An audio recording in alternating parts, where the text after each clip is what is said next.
Imagine this, you have been planning for years and years to make your trip to New Zealand.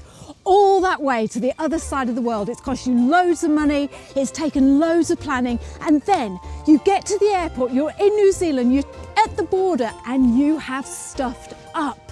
Has anyone ever been turned away and sent back to their own country because they're not adhering to these rules? I have had clients pulled aside and interviewed for several hours by Immigration New Zealand. In this week's episode, we're going to share 7 things from an immigration advisor about how to get through the border smoothly and easily when you arrive in New Zealand so that you can enjoy your stay and not be turned away. NZAhead, coming to you from Taranaki, New Zealand.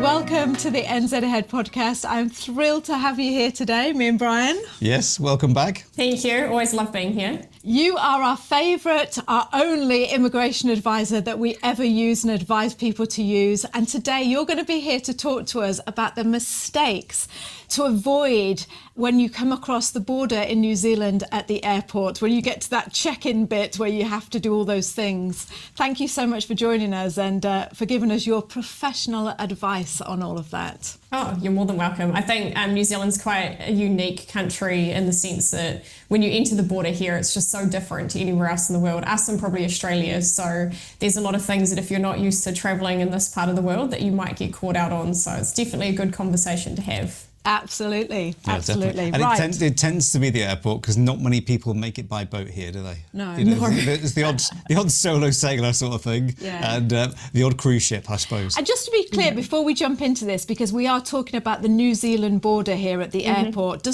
these apply to all airports when coming into New Zealand? So any international airports, so we've got Auckland, which is our main one, Wellington, Christchurch and Queenstown. Okay, so if you're watching this and you're flying into any of those airports, this is the podcast for you.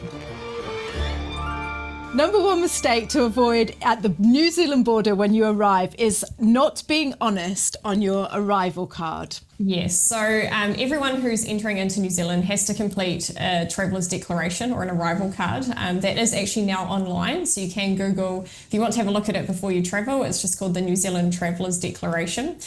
Super quick and easy to fill out, but it will ask you a series of questions about purpose of travel, how long you intend to be in New Zealand, and then it will also ask you questions about what you're bringing with you. So if we think of the immigration aspect first, because that's often the thing I care about most, if you're coming in as a visitor, you do have to be honest about what your purpose of travel is, particularly if you're then thinking, hey, I might actually want to live in this country, and then go on to apply for further visas. So it's a really important one because it will go through to Immigration New Zealand, this information eventually. So if you could declare that you're coming on holiday or to visit friends or family, and then you get into New Zealand and decide, hey, I want to stay, I want to get a job, or I want to study, or I want to invest, whatever it might be, but you've told immigration, I'm here on holiday, and then you go on to apply for those visas, they may start asking questions at time of your visa application.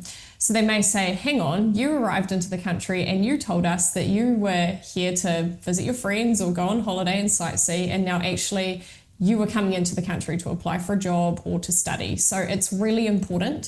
Some people think if they declare that they're coming to work or potentially look at study options, that they won't be allowed in, but that's not the case. So we have lightly talked about this before, but it's called look, see, decide. So you can declare to Immigration New Zealand that you're coming to look, see and decide if New Zealand is a place you want to live. And they'll still let you in. There's no issues with doing so, but it is important that you do declare that from the outset so you don't get caught out with future visa applications. Yeah, that's really good advice. So does that affect the amount of time? Does it still, because most people who come to New Zealand, say you're from Europe or the US, would get is it a 6-month visitor visa? The only people who get a 6-month visitor visa on arrival are our British citizens. Right. Everyone else who arrives into the country on a New Zealand Electronic Travel Authority or an NZETA gets 3 months at the border. So that's just a blanket rule. If you are coming from a country where you can apply for that NZETA, but you know you're going to want to spend longer than that 3-month period in the country, you can actually apply for a visitor visa before you travel for that extended duration, or you can apply for the further visitor visa while you're in New Zealand. Yeah. All right. So say you've got 3 months on that visitor visa. look, see, decide would still give you 3 months. I'm not going to say, hey, no, you can only do 3 weeks. No, okay, that's good. Okay. I'll still give you 3 months. Number 2 mistake you want to avoid when you get to the New Zealand border is trying to travel without a visitor visa, like you just said, or an NZETA. I just wonder if you could tell us what an NZETA is and why do they have to fill that in before they get to New Zealand? Yeah, so it's a really quick and easy form. It's also cheap, so it's 100 New Zealand dollars, so it's not particularly expensive. What it is, though, you provide a copy of your digital passport photo, some information about your passport, and then there's a bunch of questions around your character. So it's a way of Immigration New Zealand pre-vetting you before you arrive at the border, or it will send flags to Immigration New Zealand. So if you're a convicted serial killer, chances are you're probably not getting through the border, and that NZETA is just means of making sure that anyone that should be flagged as they're coming into the country is. The US has a similar thing, so they've got the ETSA, I understand. The UK's actually just introduced their own version of this. So it's becoming more and more common around the world, but it's just collecting data and information on who's entering. There's a list of countries that you can Google. So if you're not sure if you're eligible, so we call them visa waiver countries. So you can literally chuck into Google, Immigration New Zealand, visa waiver countries, and that will pop up. And if your country is on that list, you can apply for the NZETA. If your country's not on that list, you have to go through the process of applying for a visitor visa. You can actually be stopped at your port of origin. So before you're leaving to travel to New Zealand, if you don't have your NZETA or a visitor visa, then chances are you could be stopped before you even get on a plane. Or if you're eligible for an NZETA, they may say, look, apply for this now. Chances are it'll process before you arrive. But it is ultimately up to the airline putting you on that plane to travel to New Zealand as to what they do in that space. And how long does that ETA last for, or the NZETA? So it's valid for a total of 2 years. It will allow you to travel into New Zealand as many times as you want within that 2-year period, providing you don't exceed a total of 9 months in an 18-month period. Right. Okay. And because I remember when we were going to Canada and they wouldn't let us on the plane. So yeah, you're absolutely right. We did an ETA. Yeah, they just said you can't board without it. Yeah. Can you, I mean, this is a silly question, but I'm sure I'm not the only one who thinks this. Can you, if they did let you on the plane and you didn't have it, can you just get it on the plane, like on your phone online? Is it that easy to get? Or it is, right, Super easy. They typically process within a number of hours. So even if let's say wherever you're traveling from, they said, yes, it will allow you to get on the plane, but you need to show us you've applied for this. Chances are it will probably actually approve while you're in the air.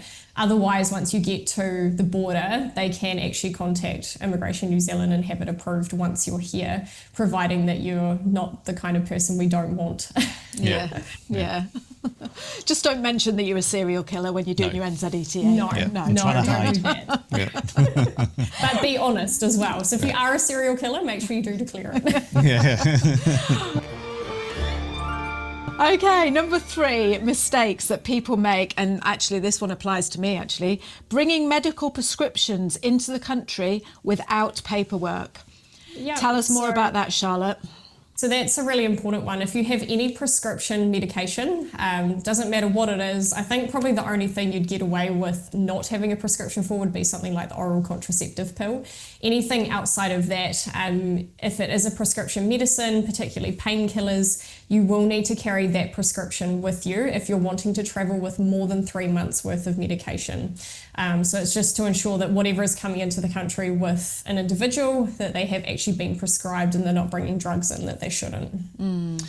So you have to declare that you've got 6 months with you, or is it just in case they find out? No, you do have to declare. You would need to declare, you'd need to declare it. Right. I mean, if you're going through and your bags get scanned and you've got a bunch of pills in there, they're probably going to pull you aside anyway. I always do. I always travel with a ton of supplements like magnesium and things, and my bags always get pulled aside for another look. But so if they think there's something you shouldn't have, they'll definitely stop you. So always worth declaring. It's better to over-declare than under-declare if you're not sure. Yeah. See, I'm always scared to declare because I always think I'm going to get in trouble for something. So I think, oh no, I'll just leave it. Like when we went travelling to the UK, the reason I said about it being personal is because I brought like loads of my HRT with me, but I didn't declare it. I just thought, oh well, if they ask, then I did have my note. You know, I did have my note from the doctor that said, yeah, this is prescribed. I did have the paperwork, but I didn't actually declare it. So I should have done. Should I? I should have gone and declared it to someone. If you were coming into New Zealand, I think you should. Yes, Better okay. safe than sorry. Yeah. I mean, look, they can hand out hefty fines at the border if you haven't declared things. So I always act on the side of caution. But I Yes. guess different countries have different rules. So the UK might not be as strict on it as what New Zealand is. No proof of onward travel when you arrive in the country. Oh, it's a bit dodgy that, isn't it, Charlotte? Can be. What people tend to forget is when you're coming in, particularly on the NZETA, is that's a travel authority. So that allows you to board a plane and arrive at the New Zealand border. It doesn't actually grant you entry permission. So you still have to go through the process of scanning your passport or presenting yourself at an immigration counter. And you can still be refused entry at that point. So if Immigration New Zealand have any concerns around, or if border staff have any concerns around you overstaying or not adhering to your visa conditions, they can actually turn you around at that point. And not having onward travel can be an indication that you perhaps don't intend to go home. So it's always worth, even if it's outward travel to Australia or the Pacific Islands, it doesn't necessarily have to be outward travel home, but you should be arriving at the New Zealand border with evidence that you have got a flight booked out before the end of your 3 or 6 month stay on your NZETA. Okay. Right. That's good advice. So just to reiterate, it doesn't matter that they just fly over to Sydney or go to Australia. Okay. Right, so it doesn't have to be return home. That's a good point, Right. isn't it? Yeah. Just a country that you can fly into. So either a country that you already have a visa to travel for or another country that you can travel to, you know, without another visitor visa.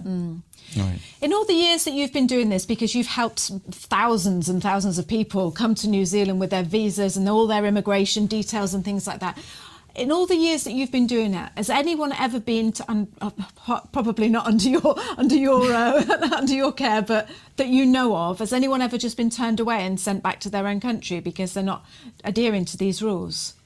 I've never had anyone turned away. I have had clients pulled aside and interviewed for several hours by Immigration New Zealand.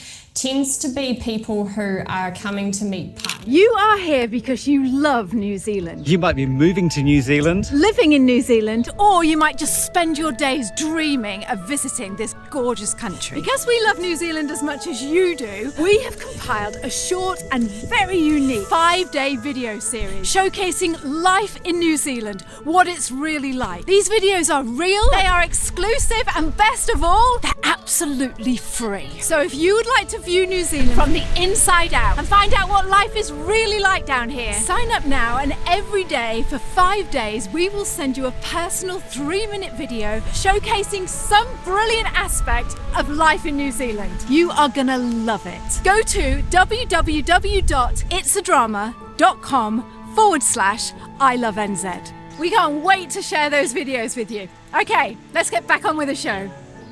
I've had clients pulled aside and interviewed for several hours by Immigration New Zealand. Tends to be people who are coming to meet partners in New Zealand. That seems to be kind of the biggest area of risk that we see. So I have had a number of people, even with approved visas, who have been pulled aside at the border and questioned as to, you know, is your relationship genuine? Are you paying money to this person for a visa? Hasn't happened in a while. I think probably the last time it happened would have been 6-7 years ago, but it can happen for sure. Okay. Yeah. They've always been let out, but the thing is, I've had phone calls at the border from people. I've had people trying to travel without flights booked out, and they've had to purchase flights at the border. So that's obviously very expensive because, you know, flights are never cheap if you're having to book them that close to an intended date of travel.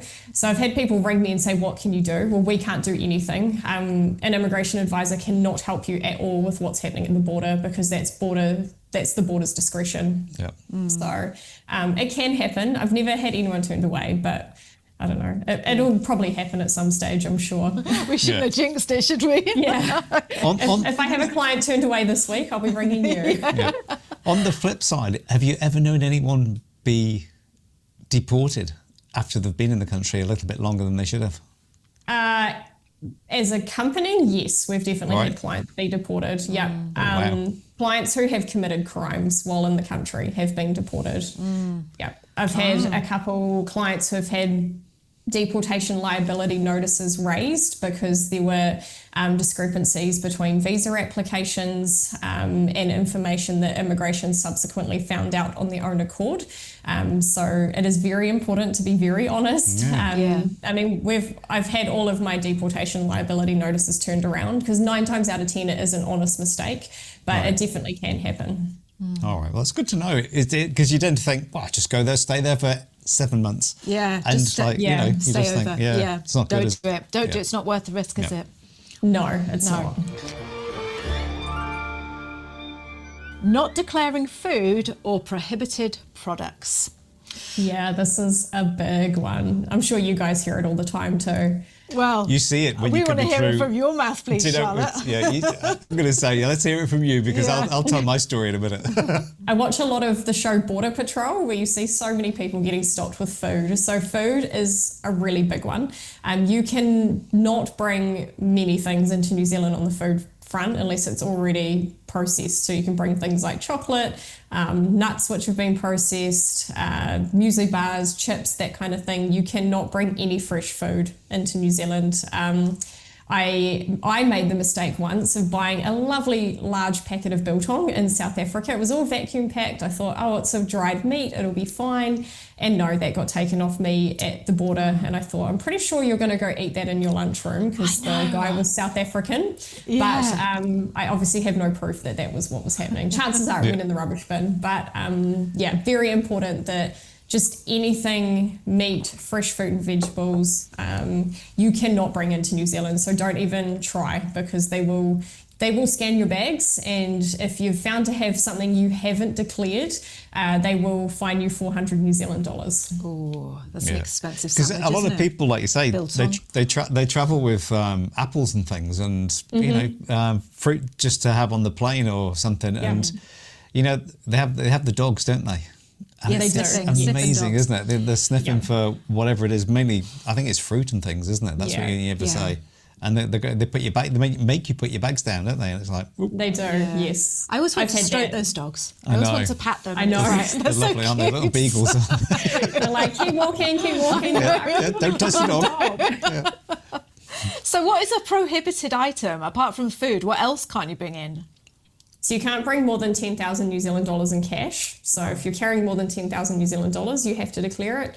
Obviously, any prescription medications, you have to declare, otherwise you get in trouble as well. Wood products or animal products are a big thing. So if you've gone overseas and you've bought some really cool wooden souvenirs from somewhere, very important to declare those so that they can be checked, because if they're not processed in the right way, customs may take them off you. I did bring a cowhide back once from South Africa, and they spent probably about half an hour looking that thing over, even though I had all of the paperwork.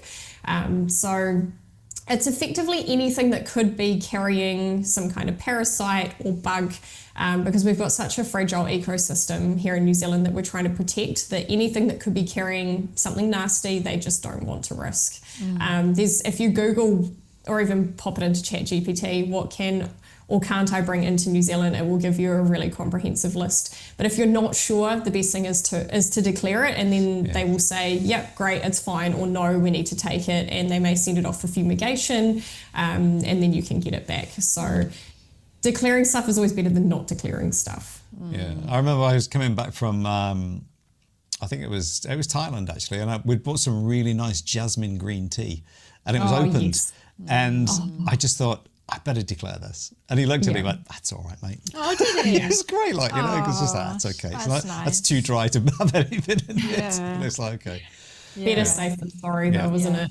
Yeah, but they're really nice. If you declare it, they just can't wait to see it. Like, what have we got here? Oh, I've got this Built on. They get excited, don't they? Number 6 mistake to not make at the New Zealand border, which is bringing in unclean outdoor equipment, which I think it deserves its own category, because we've been in, well, the first time we came in from the UK, and they had all our hiking boots out. They wanted to see all our ski boots. You know, they wanted to see everything. So I think it's really, really important. So we'll have it as a 6A, hey? Yeah, we're going to put that as a 6+. I think it's worth thinking about. I mean, look, I run a lot, and you don't even often think about your running shoes having gone through grass, or, you know, potentially over a bit of farmland somewhere, or and the dirt, you know, that can carry organisms into the country. So I always declare my running shoes, just because I'm almost too scared not to. Yeah. Because I know when we came in, we had walking boots, and it was when we'd first come to New Zealand in 2009, and mine were brand new and Liz's weren't. And I'm like, oh, mine and you, and they were like, oh, they're nice and clean, they're fine, they can go back in your bag. And then Liz was like, oh, it's like, but as long as it's not clumps of mud, if it's stained mud in the sole, they're kind of okay with that, I think. But again, it's just worth declaring, isn't it? Because you don't want to get that $400 fine. No, and it happens, right? Well, on the show Border Patrol, it happens every episode, but I'm sure it happens every day. Do you know what? I see we were on a plane coming from, I think it was from China and stuff, and they opened the case up, and it was just full of food, and there was just someone like, and the people are like, oh no, that's all the best food that my son likes, or whatever it is that someone was bringing in, like, you know, and you just think the whole thing was just like, right, off you go to the little special room. And you know what? I think it's really important, like you said earlier, to remember. I know maybe these little things individually, you might think, oh, like me with my prescriptions, like, oh, they're not going to check that. Oh, they're not going to. But you know what? Like you said, if they pull you over for one thing and you haven't declared it, then they're probably going to think, right, this is a bit of a lying, dodgy person. Hey? I'm going to go through all of it and just check everything. And while I'm here, I'll go into your visas as well and see if that, you know, you just don't want that, do you? You've got 10 passports, Mr. Bond.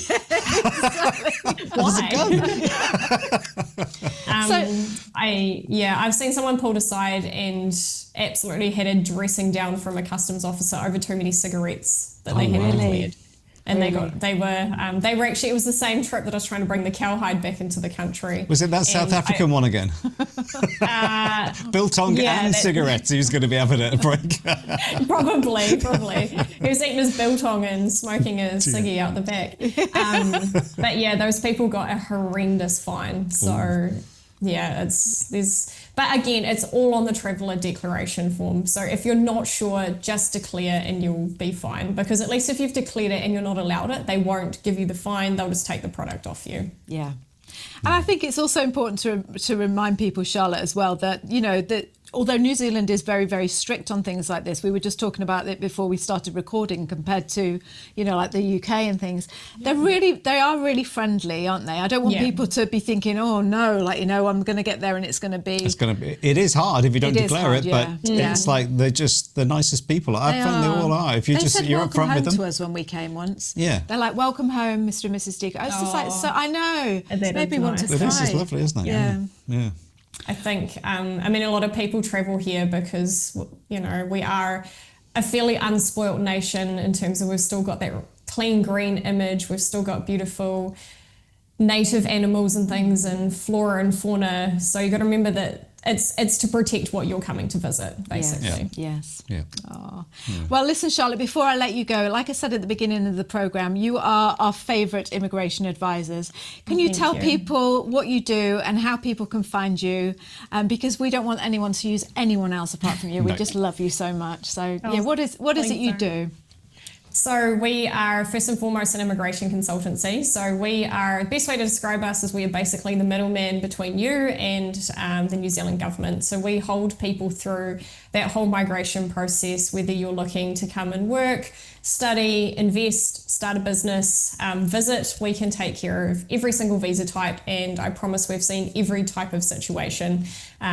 We've been around since 2009, so same year you guys came to New Zealand, so what's that, 16 years? Yeah. And we have a really wonderful team here, so really varied. And a little fun fact about New Zealand Shores is actually only 3 of us were born in New Zealand. So out of our team of, I think we're about 17, 18 staff, only 3 of us were actually born here. So chances are the advisor you end up working with will have actually been through the same process that you're looking at going through. That's so Yeah, important. because we did have Fabian on the podcast, and it's so he's from important. France, isn't he, I think? It's Yes, nice that yeah, you've got that French. mix. Yeah. It's very cool. Yeah, we're a Yes. very dynamic team, which is neat. So anything visa related, feel free to reach out. My email is charlotte@nzshores, which I know you guys will pop down in the blurb below. Feel free to touch base. Happy to have a chat with anyone about their prospects of moving to New Zealand. That sounds perfect. And for those that don't know, don't forget Charlotte is a member of our private NZAhead community. She's got her own channel over there. Like I say, we work very closely with you guys. Haven't got enough good things to say about you, but you can join that community too. And Charlotte is over there in her own channel. So yes, fantastic. Come say hi. Yes. No, definitely. All right. Well, thank you so much for joining us and for sharing those insights. It's going to be so valuable. And until next time, we will speak to you soon. Everyone get their scrubbing brushes out and get cleaning those cleaning that those equipment of walking yours. boots. Yeah. Exactly. Okay, Charlotte. Thank you for Thanks for joining having us. me. Okay. Yeah, thanks very much, Charlotte. Speak to you soon. Take care. See you later. soon. Bye. Bye. Imagine this, you live in California, you're a teenager, you've just come out of high school and you go into the US Marine Corps. You stay in the Marines fighting for your country for 10 years and when you come out, you have a burning desire to move to New Zealand. The timing of it all, just full trust in higher power in the universe in telling you, you're home now. It's not that I am going away. I tell people, I'm not moving away, guys. I'm going home.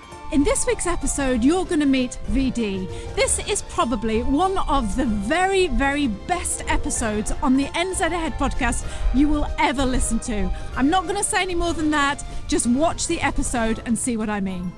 Let's jump on in and speak to this amazing man, VD.